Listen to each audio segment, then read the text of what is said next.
Welcome to TG24 TV. నేను సుమలత.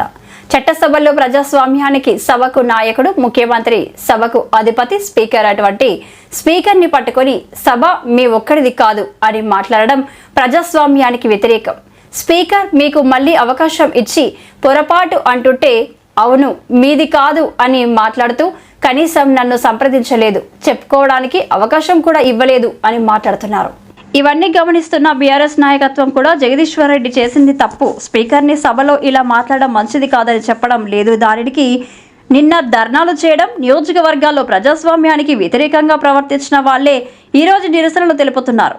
ఇది హాస్యాస్పదం. ప్రజాస్వామ్య విలువలను కాపాడడానికి కనీసం జ్ఞానం రావాలి. సభలో ఏ విధంగా ఉండాలి, సభ వేదికపై ఏ విధంగా ప్రవర్తించాలో తెలిసి కూడా ఇలా చేస్తున్నారంటే ఇది ఉద్దేశపూర్వకంగా చేస్తున్నారు.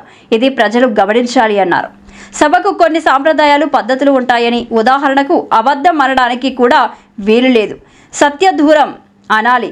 శాసనసభలో కొన్ని అంశాలు ఉన్నప్పుడు సభ మీ ఒక్కడిదా అంటే ఆయన శాసనసభకు అధిపతి, అందులోనే అర్థం ఉంది. దళితుడు కాబట్టి ఆ విధంగా వ్యవహరించారని మాట్లాడుతున్నారు. ఇదే బీఆర్ఎస్ గతంలో శాసన మండలి చైర్మన్ మీద కాగితాలు పడేశారని 2 సభ్యులను తొలగించారు, బర్తరఫ్ చేశారు. ప్రజాస్వామ్యంలో ఇది మర్చిపోయారా? ఇటువంటి మాటలు వద్దు, ఇటువంటి నిరసనలు బీఆర్ఎస్కి మంచిది కాదు అన్నారు. చట్టసభల్లో ప్రజాస్వామ్యానికి పద్ధతి ప్రకారంగా సభకు నాయకుడు ముఖ్యమంత్రి, సభకు అధిపతి స్పీకర్ గారు.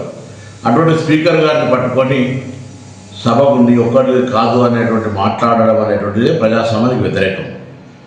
గౌరవ స్పీకర్ గారు మళ్ళీ అవకాశం ఇచ్చింది పొరపాటు అంటే కూడా అవును నీది కాదు అని మాట్లాడుతూ మళ్ళీ కనీసం నన్ను సంప్రదించలే, నన్ను కనీసం నాకు అవకాశం కూడా చెప్పుకోవడానికి అనే మాట మాట్లాడుతూ ఇవన్నీ గమనిస్తున్న పార్టీ నాయకత్వం, టీఆర్ఎస్ పార్టీ కూడా ఇది జగదీశ్వర్ రెడ్డి గారు చేసింది తప్పు, స్పీకర్ గారిని సభను ఈ విధంగా మాట్లాడడం మంచిది కాదని చెప్తారని అనుకుంటే అది దానికి నిరసనగా నిన్న ధర్నా చేయడం, ఇవాళ నియోజకవర్గాల్లో ప్రజాస్వామ్యానికి వ్యతిరేకంగా ప్రవర్తించిన వాళ్ళే మళ్ళీ నిరసన చెప్తున్నారంటే ఇది పూర్తిగా హాస్యాస్పదం. ఇది వాళ్ళకు కనీస జ్ఞానం రావాలి. ప్రజాస్వామ్య విలువలను కాపాడడానికి సభలో ఏ విధంగా ఉండాలి, సభా వేదికల్లో ఏ విధంగా ప్రవర్తించాలో తెలిసి కూడా ఏ విధంగా చేస్తున్నారో ఇది ఉద్దేశపూర్వకంగా చేస్తున్నారు. ఇది ప్రజలు గమనించాలని కోరుతాను. సభలకు కొన్ని సాంప్రదాయాలు, పద్ధతులు ఉంటాయి. ఉదాహరణకు అబద్ధం అని అనడానికి కూడా వీల్లేదు. అదే ఆ మాటను మనం సత్యదూరం అనాలి.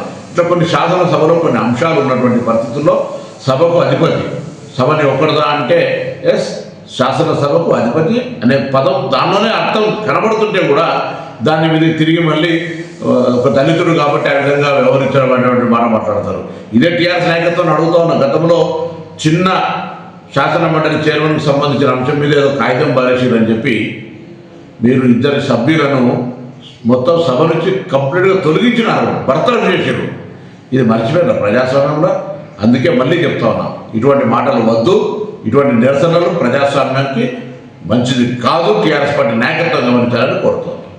ఇంకా ఎంతో అభివృద్ధి చెందాలని, ఇంకా ఎంతో సక్సెస్ అవ్వాలని కోరుకుంటున్నాను. ఈ ఛానల్ని లైక్ చేయండి, సబ్స్క్రైబ్ చేయండి, షేర్ చేయండి.